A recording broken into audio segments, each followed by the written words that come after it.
Welcome back, Planeswalkers, to another episode of the Hive Mind. My name is Jon Dunning, and this is the show where I traverse the multiverse in search of other prominent members of the Magic the Gathering community. And while you're out traversing, why don't you head on over to cardsphere.com. That's right, cardsphere.com, the very best place to buy, sell, and trade your paper Magic the Gathering cards online. While you're out traversing, why don't you head on over to inkedgaming.com, enter a promo code HiveMindMTG to receive 10% off your purchase. Planeswalking in from Pittsburgh, Pennsylvania, actor, play-by-play commentator for Fandom, MTGO streamer, Cardsphere writer, and co-host of the Lords of Limited podcast, thy Lord Tupperware, Ethan Sachs. Thank you so much for joining us today, sir. Thank you so much for having me. It's a pleasure to be here. That's quite a few hats, sir. How do you keep all that straight and organized? Well, up until recently, I also wore the hat of bartender, but I recently took the plunge to full-time Magic content creation in addition to my acting stuff on the side. But it's tough to keep track of, but it's all sort of the same. It's all in the same family. There's not a ton of overlap except for I'd say figuring out podcast content and article content for Cardsphere. But it's all in my own time. It's a huge passion of mine, obviously, so it's pretty fun. I moonlight as some acting roles as well. Mine's just voice acting, of course. Like, I don't have your beautiful face, so no one wants to see that. They just want to hear it. But yeah, it is quite a lot to keep track of, and you have about 8 more things in the bucket than I do. But that all power to you, man. Respect for being able to keep that on track. But you recently placed third in the Fandom Casters Cup. Congratulations is in order on that, because there was some very stiff competition. How was that experience? It was pretty nerve-wracking. I mean, the stakes are kind of low. So for folks who don't know, twitch.tv/fandom is an organization that does a weekly $4,000 MTG tournament. It's always standard. They pick 16 folks who are streamers, either MPL or just streamer personalities. And they put on a pretty good show. They do 5 rounds of Swiss and then cut to a top 8. And I've been doing play-by-play broadcasting for them for almost their entire longevity. I think they're in about week 25, 26 right now. And now twice they've done what is called a Casters Cup, which is basically like throw me and, if you don't know, Travis Semulin Sowers is the other streamer who is, or other broadcaster who is in the event with me this past Sunday.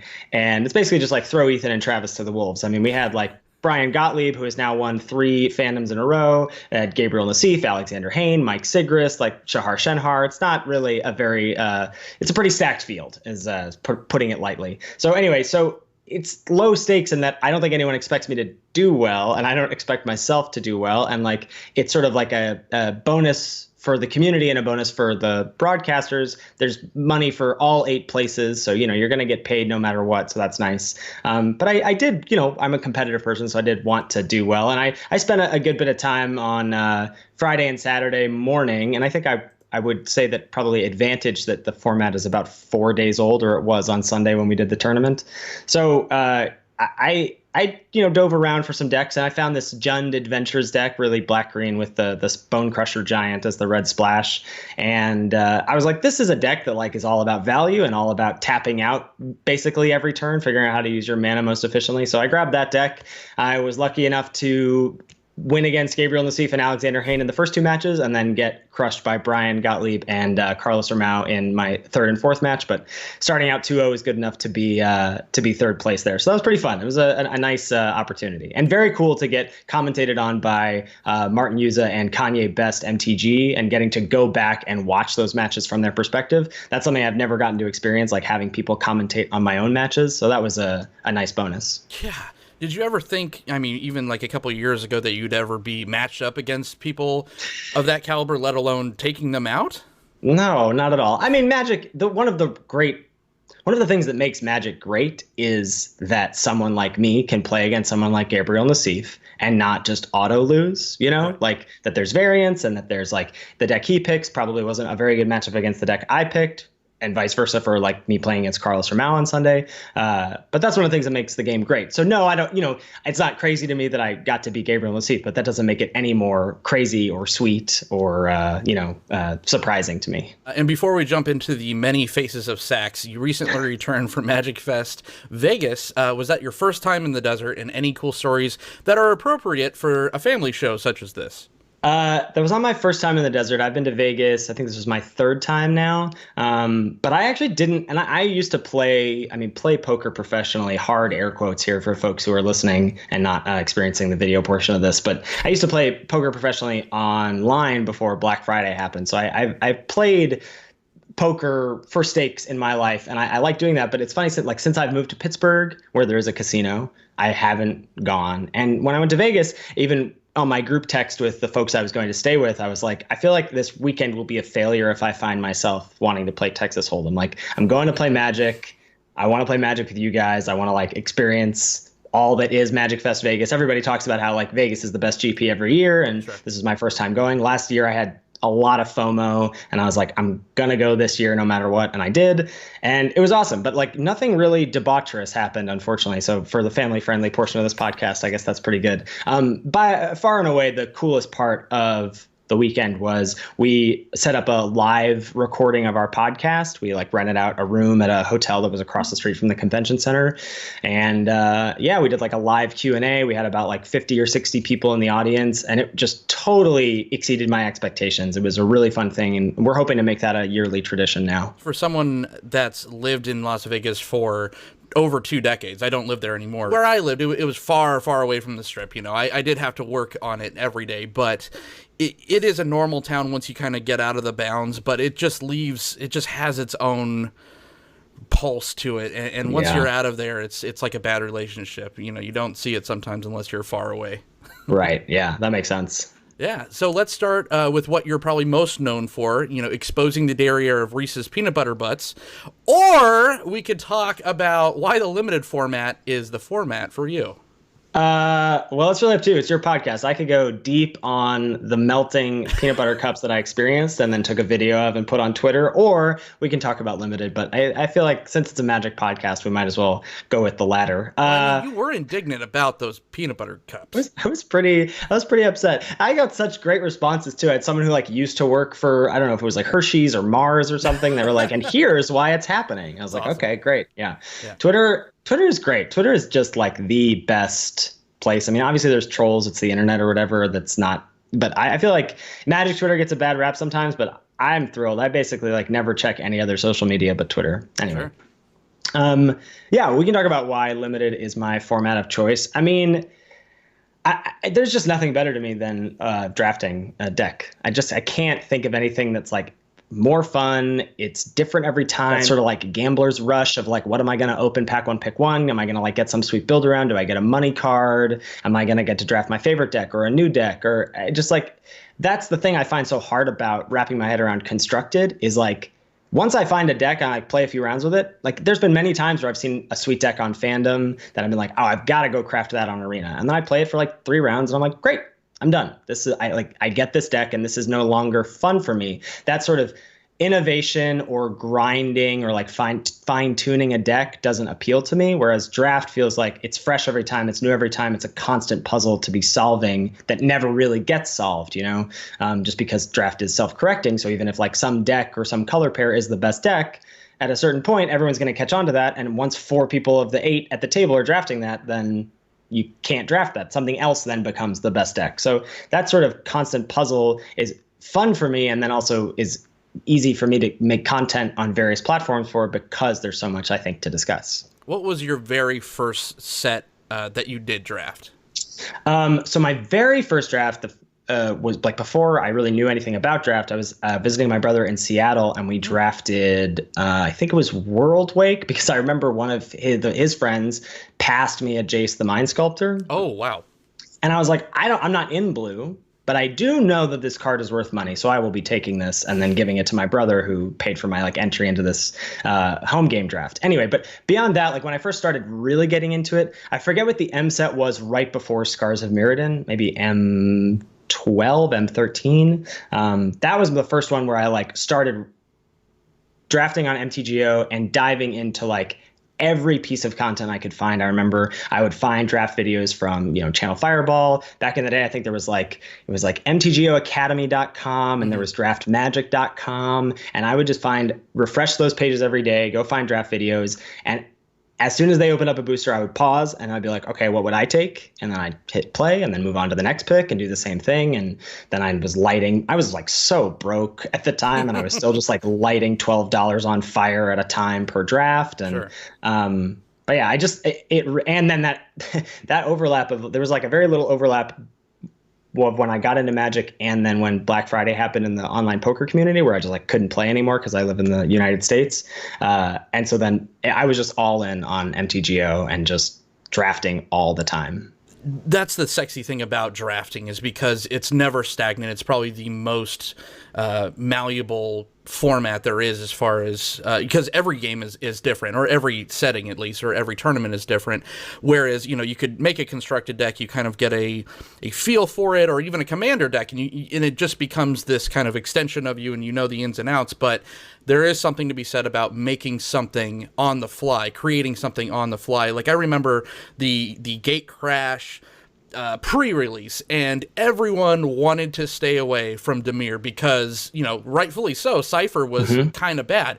But little did they know that Cypher is quite a good mechanic in Limited, where, I had like all the mill Cypher auras on there, and I would just be milling all the opponents with these stellar like Orzhov decks or fast Boros decks. Is there a specific style that you, maybe if the cards don't kind of dictate it, the direction, is there like a style that you kind of, like a comfort zone that you kind of try to force draft sometimes? Yeah, well, so, we talk about this a lot on the podcast since Ryan Sachs, who's a limited writer for Star City Games, has been a recurring guest on our show, and he's a great place for limited content. Highly recommend him on Twitter and at SCG. But he has this concept that Ben and I really took to heart. Ben's my co-host, really took to heart on the show, called Drafting with Preferences, where that, you're often told in draft, the most famous piece of content for Limited is Ben Stark's article, Drafting the Hard Way, and rightfully so, because it's, it's about 6 years old and it still holds up and it's still applicable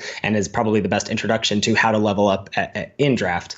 But that article really sort of solidifies this idea of the way to draft is to, put your preferences aside and really pay attention to what's open. And Ryan's concept isn't about eschewing that necessarily, but it's about being aware of not only your preferences towards what is good in the format, but also preferences towards what you like to do and what you have fun doing. Because if you are drafting a deck that you're comfortable with, that you're going to be enjoying, you're going to play better and you're going to have a better time. Sure. So it's not wrong to be like, well, all things equal, if I prefer to draft a blue-black control deck, or if I prefer to draft more mid-range or more control-ish versions of mid-range than aggro versions of mid-range, then it's not wrong for me to maybe, when there's a tie between a couple picks, make the pick that's going to be a card that's going to go well in the deck I like to draft versus the deck that I'm not as comfortable drafting.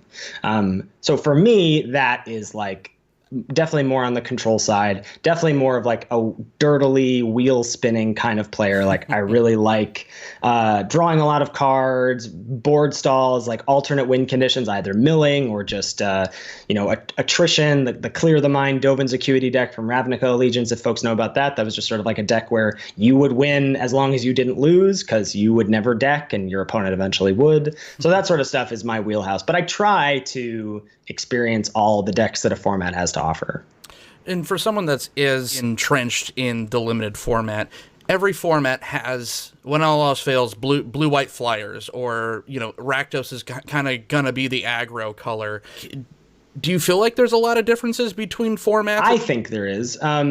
I think Throne of Eldraine is just sort of a slam dunk set so far. It's less than a week old in terms of its release on Magic Online, but it just seems to be a really unique set and a really cool set. I think when WotC does sort of innovative stuff like adventures as a mechanic or food tokens as a mechanic, that sort of stuff maybe doesn't have a huge impact on Standard. I mean, I think this time around it really has, but it really has a huge impact on Limited when you have that sort of new puzzle to solve. I mean, that's sort of what it is. Like Adventures is an incredible mechanic for Limited, because oftentimes you find a deck that has, you're playing 22, 23 spells, but really with Adventure, you're playing like 28, 29 spells. And that's a really exciting place to be when you have a 40 card deck.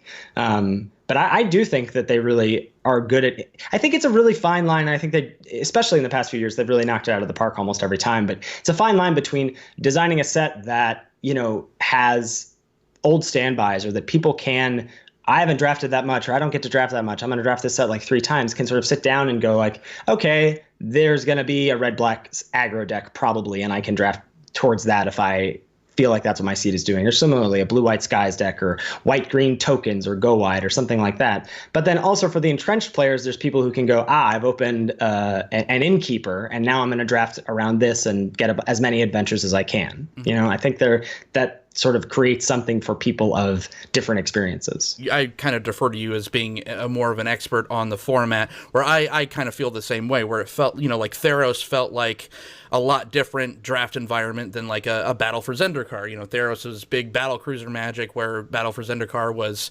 arguably kind of bad, but I had fun. But, you know, just very aggro-centric, and if you weren't doing that, you kind of weren't doing it right. I don't like those type of formats where it feels like, you know, where sometimes standard, the best decks kind of rise to the top very quickly, and then you know, once the format's kind of figured out that way as far as standard goes, it kind of gets stagnant. I really don't like when that happens in limited. It doesn't happen as much, but when it does, it's a huge turnoff. Yeah, I agree. Yeah, and this seems to be as good a segue as any to talk about your podcast, the Lords of Limited podcast. What is the genesis of one of the most popular limited-focused podcasts that you co-host with Mr. Metronome? You know, I don't really remember the exact situation, but I remember feeling, you know, I've grown up on limited resources. I've listened to them. I haven't missed an episode for, I don't know, their lifetime is like 8 years, so maybe 7 years. Like, I just missed Ryan Spain as the first host, but I've been there since, from John Laux on. And I got kind of frustrated with them during, it was Amonkhet was when I first started like streaming a lot, and I felt like they didn't really dive deep into that format very much. You know, they had sort of just week after week were like, it's an aggro format, and then would maybe talk about something else. And for someone like me who was, you know, I drafted that format. These numbers are crazy. I drafted that format over 200 times. And I was like, I want something for someone like me. I want a podcast out there for people who are drafting this format, maybe not 200 times, but even if you're drafting it 50, 100 times, if you're doing like, you know, a handful every week, even like metagames and limited shift and card evaluations change and new decks are discovered or new strategies happen to come up, or maybe you then want to talk about Cube or whatever. And I just didn't feel like there was a podcast out there for someone who is grinding as much as I was. Now, I have also done a podcast before. I did an acting podcast back when I lived in New York. And so I sort of like knew about like the ins and outs of like making it and what that took. And I knew that for myself at that time, I also didn't want to like be a part of any of the behind the scenes stuff. I was like, I would be happy to like make the show notes and come up with the content and then record the episode, but all that, the back end, like editing and promoting it or posting it stuff, I didn't really want to have to do. And at some point I was talking about this on stream, and Mr. Metronome, who was someone I was only introduced through, he's another streamer on Twitch, and he was someone I was only introduced to by virtue of this new feature that Twitch had, which was auto hosting. So like when you were offline, your people who would check out your stream would then be directed to other streamers on Twitch. And he was one of the first people to auto host me, and I was like, oh, I'll go check out this guy's stream. And he had, you know, half a dozen viewers at the time, and he seemed like a very nice guy and good limited player. And anyway, he was in my chat when this was happening, and he was like, well, I'd be interested in doing all that back end stuff if you want to do a podcast together. And so he and I had never met in person. We only really knew each other through streaming. And then we just started talking about what the show would be like. And then we dove in, really trying to bite off more than we can chew. Our first episode was an Hour of Devastation set review. Just sort of, you know, I think early on our templating was a lot like limited resources because it's what we both knew and knew that could be successful. And then we've certainly slowly diverged and I think really made our own path, but always keeping in mind that sort of, I don't know, mission statement of a show for people who are entrenched in limited. And not to say that people who draft once or twice a week or whatever, or once or twice a month can't appreciate our show. Mm-hmm. But I think I feel confident that I am making that show that I set out to find now. Like, I think that's what Lords of Limited is. It's fantastic stuff. And I mean, I have to say, I'm with you. I think Amonkhet as a entire, you know, series of sets was very underrated. And I feel like it was kind of the one that like everyone wanted you to forget about. It's kind of bizarre, but it had some real cool stuff in it. But I mean, you talk to anyone that does Magic podcasts, especially the ones that also offer like set reviews. Those are always like the most daunting, and like now like people joke about and just like, oh, you know, all these like older podcasts like Brainstorm Brewery and stuff are just like, oh God, we have to do our set review episode. And for you two to kind of jump in with both feet first into that as your first episode, that shows a level of commitment that I don't think a lot of the other ones have. So yeah, we did for our 100th episode, we did a sort of like highlights of 100 where we did like a year or 2 year in retrospective episode and did a bunch of clips from prior shows and then commented on them. And it's really hard for me to go back and listen to that first episode. There's just like a lot of ums and uhs, and you know, Ben and I got lucky in a lot of ways in that we get along. I mean, even in the over 2 years that we've done the show, we've only met in person twice now. And he and I think just lucked out that we're very like-minded. We're both, I think, pretty easygoing in terms of our working relationship. And I think really lucked out that we actually have on-air chemistry. I mean, I just don't think the show would survive if that wasn't the case. Yeah, that is a huge underrated attribute to have, is on-air chemistry with your co-host. So speaking of the cast, your Thrones of Eldraine set review, this is another great segue. It's like you've done this before, is up, and everyone watching this show should go check out that episode. Can you provide some quick picks and cliff notes here about what sticks out to you from the fairy tale land? Yeah. So, you know, for folks talking about sort of diverging from the limited resources path, for folks who haven't listened to our show, you know, we do set review season a little differently now. Our review episode, you know, we do go and we have a spreadsheet where we do have a card by card grading for all the commons, uncommons, and rares in the set from both me and Ben.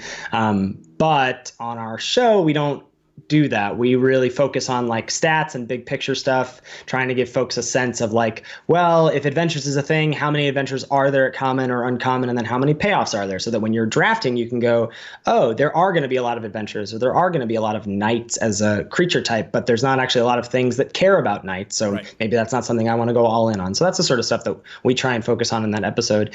Now that I've had my hands on the set for, you know, a dozen or more drafts, I would say the biggest thing that I don't think people are going to get if they're just sitting down at this set for the first time and haven't really read about it or looked at any of the cards, is that your mana in this format is really, really important. So this is, I think, the first set, certainly in the lifetime of our podcast, but, you know, since, I'm trying to remember what it was, like Lorwyn or Shadowmoor or Eventide, I think it was Eventide, was like this set with where you could draft multicolored decks, but you could also draft monocolored decks because of all this hybrid mana requirements. Right. And this is no different. So there is a cycle of these like quadruple hybrid mana cards at uncommon that I think dictate a lot of what you can do. But there's also almost no mana fixing. So in normal sets where you would think of like, well, there's like the 10 color pairs as viable draft decks, and then there's, you know, a handful of maybe 3 color decks because there's fixing, or because maybe there are 4 3-color decks that are base green because they have access to splashing. In this format, you really aren't doing that. I think in this format, you've got the 10 color pairs, and then you've actually got 5 monocolored decks available to you. And I think WotC even said that they intended about 2 people per draft to be in a monocolored deck with this format. So that's a big shift. That's something that's really hard to wrap your head around. And whether or not that's true monocolored, or really like, you know, I had a few drafts today on stream where I was essentially monocolored. Like I had 1 green card in a mono black deck and 1 red card in a mono blue deck. I would consider those monocolored decks. So these are decks that if you haven't drafted this before in limited, really, I mean, mono red was a thing in M20. Certainly these things come up, but it feels really prominent, really present here. And that means you have to consider your mana base basically from the first pick of the draft. And so I think that's my biggest takeaway so far. Yeah, historically speaking, I think the sets haven't sold as well when there isn't those flagship dual lands that come out, and this was kind of a move that WotC wanted to make, and this is usually it's almost guaranteed to have kind of a more monocentric colored set after like a Ravnica. This happened last time when Return to Ravnica came out. We got Theros, where monocolored mattered. It still debuted a set of dual lands, which were the Scry lands, which were pretty underrated. You know, everyone kind of crapped on them on the time. They turned out to be pretty good. Right. This one has none of that. Do you like formats that don't have the more prominent color fixing? Like, do you thrive on more of like a limited format?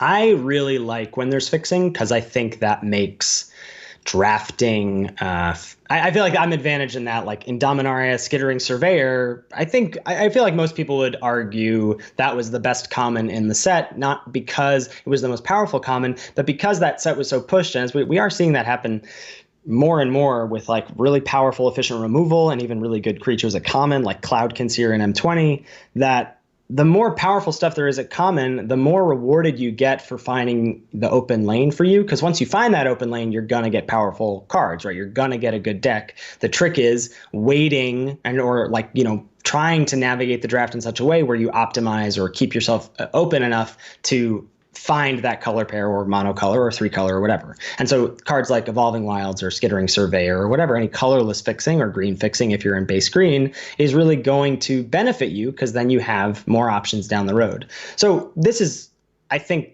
not to say that Throne of Eldraine isn't an exciting new puzzle, but I certainly very much feel the lack of mana fixing in this format. And do you ever think about, I don't know how much standard or modern or anything you play, but do you ever think of that like as this affects those formats, like how now that we had, multicolored everything was, going from a gold set now to this, very mana hungry set. I mean, you could still use the Ravnica duels in here, when you're playing standard with these new cards, but do you ever think about how those two kind of affect each other?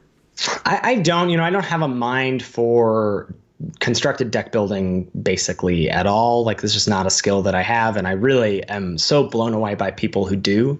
But I think up until doing fandom, I still even I would consume not only limited content. I listen to a number of constructed podcasts. I love to watch coverage of any kind of tournament, whether it's SCG or GPs or Mythic Championships now. So I'm not only consuming limited content, but I don't generally think, when a new set comes out or when spoilers start, I only have eyes for the cards for 40 card decks. I don't really look at them and go, I wonder how this will impact standard. I mean, I am aware because of doing broadcasting for fandom that this mana now totally is rough in standard after we just sort of had access to basically, you would rarely see any basics in any deck, maybe a few so people could go find something from Assassin's Trophy or whatever, or to play around Field of Ruin. But now, like, the Jund deck I played on Sunday had so many basics, had like 6 swamps, 6 forests, and 2 mountains. That's just unheard of. I mean, partially that's because of Fabled Passages being like the only mana fixing that Eldraine has to offer, but it's pretty wild. It's definitely a new frontier, which is good. It's good to shake things up. And I know you've tangoed with the sexier, younger version of online MTG platforms in Arena, but you seem to have an affection for MTGO. What part of that program has you coming back for more still? Well, yeah, it's sleek. It's up to date. There's no bugs.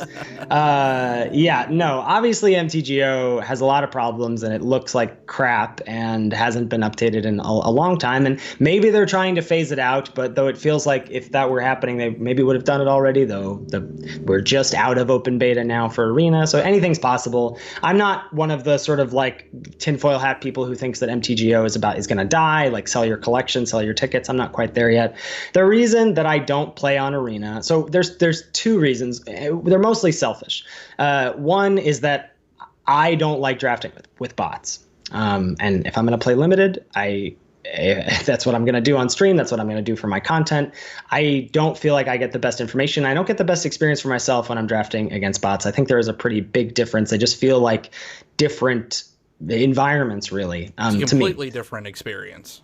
Yeah. So, and not to say one is better or worse, it's just I prefer to draft against people. And I think that if my responsibility is, and I feel that my responsibility is to the podcast first and foremost, that is, I think the biggest thing I have is potential growth. It's the biggest income source of my many different income sources. So I'm focused on that. And I think the way to get the best information to the listeners on the podcast is to draft against people. Then once I figure out the format in a sort of pure sense, then I can apply that to the Arena bot draft and then figure out what the bots are doing differently and how to exploit that. And then I can bring that information to the listeners.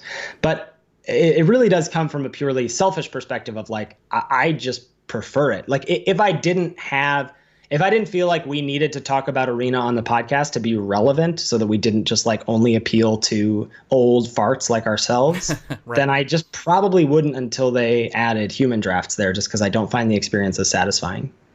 So you definitely prefer functionality over aesthetic. That's my whole deal. People are always like, oh, look at the art on that card. And I'm like, what? Or like, well, that card's flavor text. And I'm like, I'm sorry, what? I don't like, they're just, those parts of the card don't really, of course, the card art serves as a shortcut for me to recognize the card very quickly. But there's often times where I'm like, I just know what this card art is, but I haven't zoomed in on it ever. And I thought it was one thing because of the tiny pixel on MTGO. And then I zoom in and I realize it's a totally different thing, Yeah. So yeah, I'm definitely a function over form kind of guy. Yeah. You're like, it's 1 and 1 black and it kills a thing, right? Okay. Exactly. That's the card for me. Yeah. Yeah. And we both share an affinity for cardsphere.com. Thank you, Cardsphere, for continuing to sponsor these videos. I have also lent a couple scribbles to their blog site, The Trading Post. How do you find time to squeeze in article writing in your already packed schedule? I'm not a good writer, Josh. I'm not gonna beat her. I've read a couple of your articles. You're not bad. I'm not bad, but I am not good. So this all really started. So Cardsphere is, they're just great. And obviously, if you're watching this video, you know who they are. And it's a fantastic company. And the people who run it are also just delightful, generous human beings. And so Cardsphere started off as a sponsor of my stream almost maybe close to 2 years ago. And I tweeted something out about like some hot take I had during the spoiler season for M19, and Ted from Cardsphere messaged me and he was like, would you want to expand on this for an article?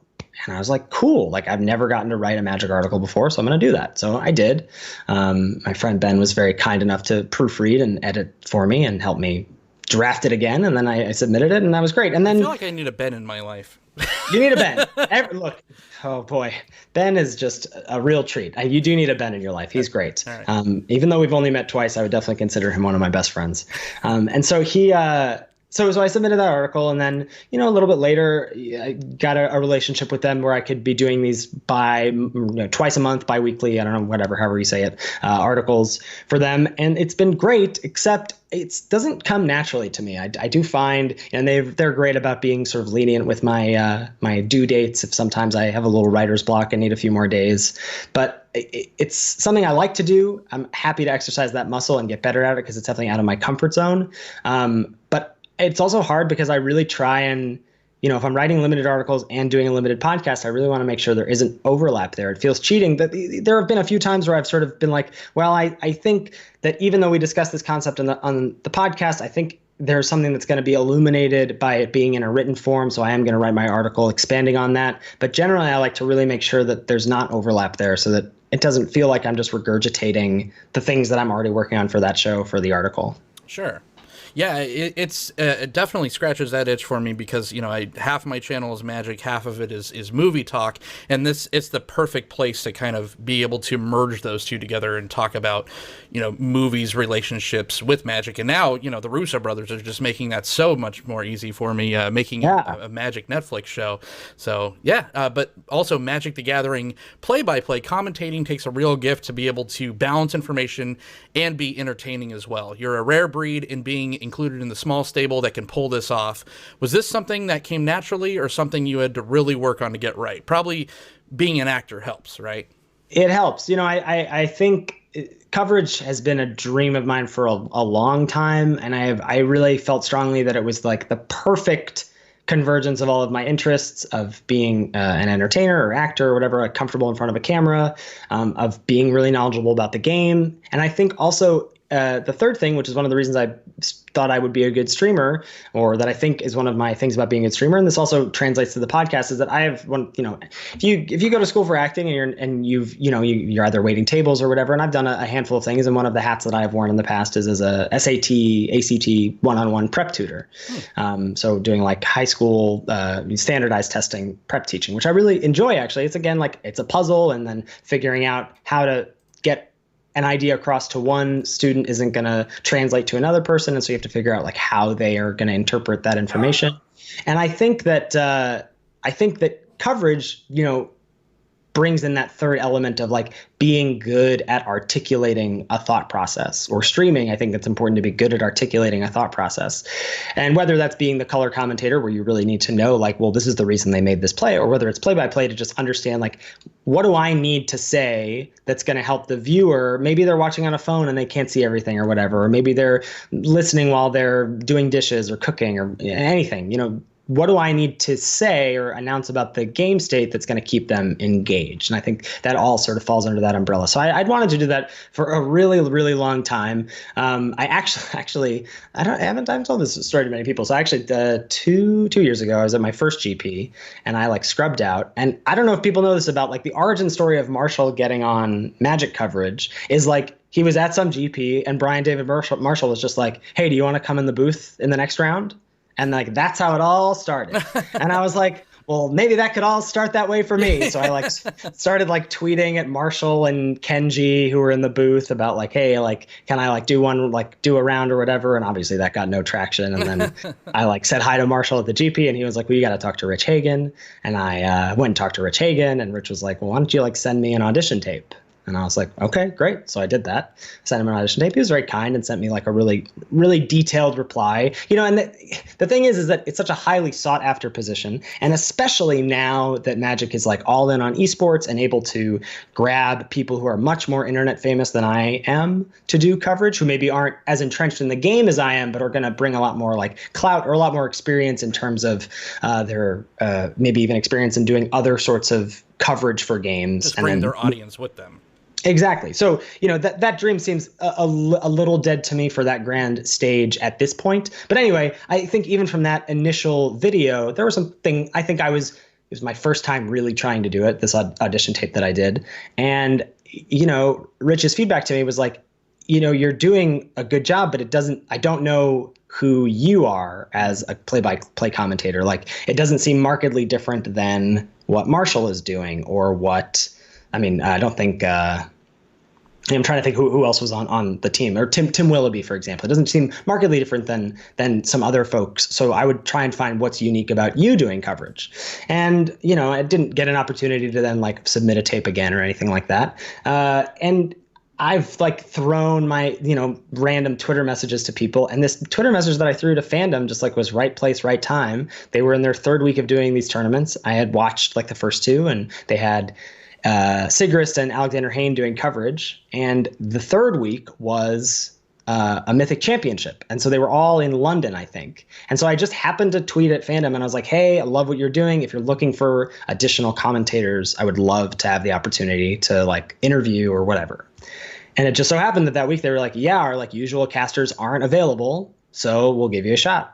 And that's how that happened. And they liked me enough to then bring me back for a few weeks. And now it just feels like that's like I'm a staple of that commentating team. And through that practice, I've gotten better. And, it's not only through yourself doing the thing, but, you get into a rhythm with your commentator that is just like, there's a reason that Cedric Phillips and Patrick Sullivan are just the best in the business. And that's because they've just got this incredible chemistry. They never talk over each other. There's no like their roles are so clearly defined and they're so good about like I'm going to talk and then I throw you the ball and then Patrick's like, cool, I knock it out of the park. And like, that's how they do it. And that kind of rapport takes a long time to get. And I don't feel like, I feel like my commentating with Semulin is probably the closest that I've gotten to that. But even he and I still have like, it's tough when you're not next to each other, but we still have like sometimes we trip over each other's words or whatever, or like we both want to commentate on that top deck, but like probably only one of us should be doing it, that sort of thing. But yeah, it's a really awesome opportunity. I feel very lucky to get to do it. And I love getting to do it every single week. And I feel like that's one of like what you said about not coming out of it, right? You were doing great commentating, but maybe your personality wasn't ringing true. And I think that's one of the biggest things I tell new content creators also. You could really port that into every aspect of content creation, especially in YouTube realm or podcasting realm. When I turned on the camera, I thought I was like a carbon copy of Chris Stuckman doing movie reviews, and I'm like, what if I just be me? What if I'm just like I could sit in a room and I can make people chuckle, and if I'm just me, will that be better? And instantly, when I stopped trying to be other people, it is when it started moving in a positive direction. So I think that, and it's tough, especially in commentating, because you have that thing of you're literally commenting on the thing that you're watching, and having you come out of that is kind of a tough thing, but personality, someone like you that obviously has a big personality, I'm really excited to see where that grows. And you said that dream's kind of dead, and I really hope it's not, because I think that it is hard. Your P. Sullys and your Cedric Phillips are, for every one of those, there's like 400 that aren't can't do it as well, and I think that you really have something special. So I'd be looking forward to see that kind of grow. And I kind of feel that commentating and streaming go hand in hand. Like, streaming gameplay is a little different, because not only do you want to play optimally, but also you have to self-commentate and get your viewers involved. Do you feel like one skill helps the other? Oh gosh. Yeah, I mean, I think like it just depends what style of stream you want. Like, I think Magic viewers are looking for something on the spectrum of like entertainment on one end and education on the other end. Sure. And I think, there are some people who like really straddle one side, or like are very good at doing in the middle. I try to be in the middle because I think I can, but I also, I recognize like I have a unique brand of, I'm pretty sassy. I can get salty sometimes. And if for better or worse, that's me. And I, sometimes it is for worse. Like earlier today, I was just not feeling it, and I ended the stream a little early. And I wish that I didn't have to do that, but I also have to be honest with myself, and I have to be honest about myself. And be myself. And sometimes that's not going to sit well with people. I think I have a fairly polarizing personality. And I just sort of, as much as it, like, I tell myself in my head, I'm like, you can't please everybody. And in my heart, it hurts. I just like, I wish everybody liked my stream or my content or whatever, but you can't do it. And I can't imagine a world where I would be happy or not exhausted if I was trying to put on a facade on stream or put on a facade doing coverage, Talking about acting, any roles that you could talk about, or upcoming things that you could tease, like, as I said, I'm quite the film buff, so maybe one day we'll be interviewing again, but for a movie role. Oh my gosh, that would be great. Yeah. No, nothing, nothing. I have something acting adjacent on the horizon, which is a kind of silly thing, but I'll tease it here. I'm doing this. So Pittsburgh has this event called Dancing for a Cause. That's like a one-night Dancing with the Stars charity event. Excellent. And I have done this like local bank commercial for the past 3 years now. And last year when I did it, so the little aside, so this company that does it, this Arthur Murray Dance Studios, does the like, they bring the professional dancers and then pair them with like local Pittsburgh celebrities. And it's like a pretty fun night. And so my two very dear friends who when my wife and I moved to Pittsburgh, we lived with them for a couple of years. They work at this studio that does this event. And I remember like moving here and being like, the one thing I want is to be Pittsburgh famous enough so that I can like be a Pittsburgh celebrity in this Dancing with the Stars event. That's awesome. And then the second round of doing this bank commercial, I saw this person who worked at the bank and was like, oh, I saw you at that event last year. We buy a table at that charity event every year. Would you want to could we sponsor you as the like celebrity? And I was like, it's only been a year and I've already achieved my dream. Yes, of course I want to do that. So so I'm doing that in a few weeks. That's going to be like Friday, the 18th of October. So that's like, it's not an acting thing, but it's an acting adjacent thing. You heard it here first. He's going to be acting as Jace in the upcoming. No, it's joking. It's so crazy. Like, it must be something in the water in Pittsburgh, because like most of my filmmaker friends, I sound so prestigious, right? Live in Pittsburgh, and it's just like, and M. Night Shyamalan's there too. I have filmmaker friends. You're an actor. No, Pittsburgh. Yeah. Hook me up. We'll talk off air. We'll talk. Yeah. Yeah, like I said, Pittsburgh, you think of, I was born in California, and you think of that being a hub, or even Vegas, but Pittsburgh, it was Pittsburgh all along. Yeah. It's funny. A friend of mine who lives in Los Angeles, he was like, when I told him I was moving to Pittsburgh, he was like, there's so much stuff on camera that films there. Like, basically, if it's not New York or LA, it's either Pittsburgh or Atlanta. Those are like the two secondary cities, because like I guess just the tax breaks or whatever. But there's a lot of stuff. There's like many new TV shows filming here, a ton of commercial work. Yeah. Films, like, so and I have it's a small enough town. I've gotten way more on camera opportunities since I've moved here than from I lived in New York for 4.5 years before that, and then I lived in Chicago prior to that, and this city has been certainly much better for my acting career as a whole than any other. Perfect. Yeah. And we've gone through the many hats of Sax. Let's put on your prognosticator hat for a moment. Which venture do you really see taking off to become the thing? Streamer, podcast, actor, writer, or do you think that there is room for all of it in the long run? I have no idea. I think certainly the podcast is it's the most successful thing I have now. It doesn't show signs of stagnating in terms of growth. I mean, we've been slow and steady for the 2 years that we've done it, and we're very proud to be sponsored by StarCityGames.com. Happy to have our show over there, which is incredible. I never thought that would happen. But to think of is there room for all the hats in the long run? I don't know. It's hard for me when you are an actor or when you go to school for acting, and then for most people there's some sort of real world thing that happens where you're like, well, you got to start thinking about, when do I stop going all in on this? Or at least for me, as a very practical person, and one of the reasons that I don't feel as hungry for the acting work anymore is I'm a full-time Magic content creator right now. I'm getting to do the thing that I love and make money doing it. And that's sort of the reason you want to be an actor in the first place, right, in some respects. So, but then I think, well, am I going to be doing a Magic podcast when I'm 50? What's maybe, and maybe that'll be great. And I feel like I'm also developing skills as, I'm doing video content editing and audio editing, and maybe those skills transfer over to some other venture. It's so hard to know what the future holds when 3 years ago, I would have never, I've wanted to be a professional streamer for a long time. And it's really weird to think that streaming is fun, and I'm going to play a bunch of Magic for the podcast anyway. I'm going to play a bunch of Magic anyway because I'm addicted to it. So I might as well stream it. But streaming, and partially maybe this is because I'm, still doing MTGO and just holding on to the 100 or so viewers who want to watch that. But I would never have thought that the podcast was going to be the thing that was the most successful of my ventures, and it is. So I don't know what the future holds for me, and I would have never thought that I would have had this recurring broadcasting gig every week that I could do from the comfort of my own home. And so I don't know. I think the podcast is certainly, if the past is any indication of the future, the podcast is going to be the most successful of these ventures, and I hope that I get to do it for a very long time. Excellent. Well, whatever you're involved in, it's always great and entertaining.